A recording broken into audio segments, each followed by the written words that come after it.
Hello guys, ನಮಸ್ತೆ. ಈ ದಿನ ಪ್ರಾಣಾಯಾಮದ ಭಾಗವಾದಂತಹ ಕಪಾಲಿಭಾತ್ ಪ್ರಾಣಾಯಾಮವನ್ನು ಮಾಡೋಣ. ಈ ಕಪಾಲಿಭಾತ್ ಅಂದರೆ ಏನು? ಕಪಾಲಿ ಅಂದರೆ ಮೆದುಳು, ಬಾತ್ ಅಂದರೆ ಬೆಳಕು, ಜ್ಞಾನದ ದೀಪ.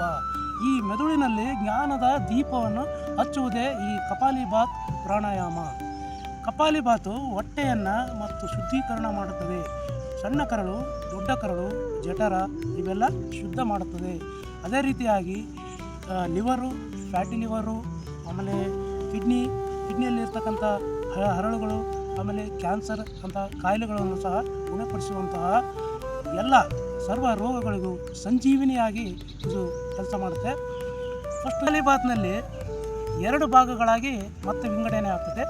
ಒಂದು ಚಂದ್ರಭೇದಿ ಪ್ರಾಣಾಯಾಮ, ಸೂರ್ಯಭೇದಿ ಪ್ರಾಣಾಯಾಮ.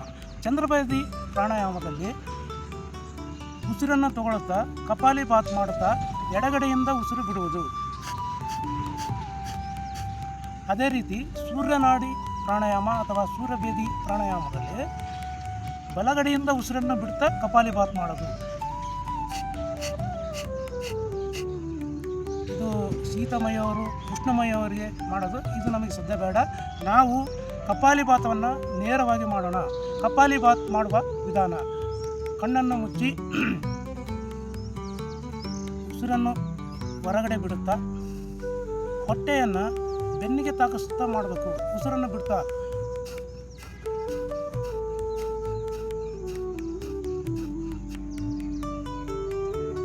ಈ ಪ್ರಾಣಾಯಾಮವನ್ನು ಗರ್ಭಿಣಿ ಸ್ತ್ರೀಯರು ಮತ್ತು ಋತುಸ್ರಾವ ಆಗಿರ್ತಕ್ಕಂಥ ಹೆಣ್ಣು ಮಕ್ಕಳು ಮಾಡತಕ್ಕದ್ದಲ್ಲ. ಇದನ್ನು ಹೊರತುಪಡಿಸಿ ಎಲ್ಲ ಚಿಕ್ಕ ವಯಸ್ಸಿನಿಂದ ದೊಡ್ಡವರು ಖಾಲಿ ಹೊಟ್ಟೆಯಲ್ಲಿ ಈ ಕಪಾಲಿಭಾತ್ ವ್ಯಾಯಾಮವನ್ನು ಮಾಡಬೇಕು. ಉಸಿರನ್ನು ಬಿಡ್ತಾ ಹೊಟ್ಟೆಯನ್ನು ಹಿಂದಕ್ಕೆ ತಳ್ತಾ ಹೋಗಬೇಕು.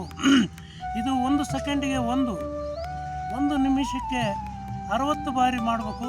ಇದು ಪ್ರತಿದಿನ 5 ರಿಂದ 10 ನಿಮಿಷ ಮಾಡಿದರೆ ನಮಗೆ ದೇಹಕ್ಕೆ ಒಳ್ಳೆಯ ಆರೋಗ್ಯವನ್ನು ಸಿಗುತ್ತೆ.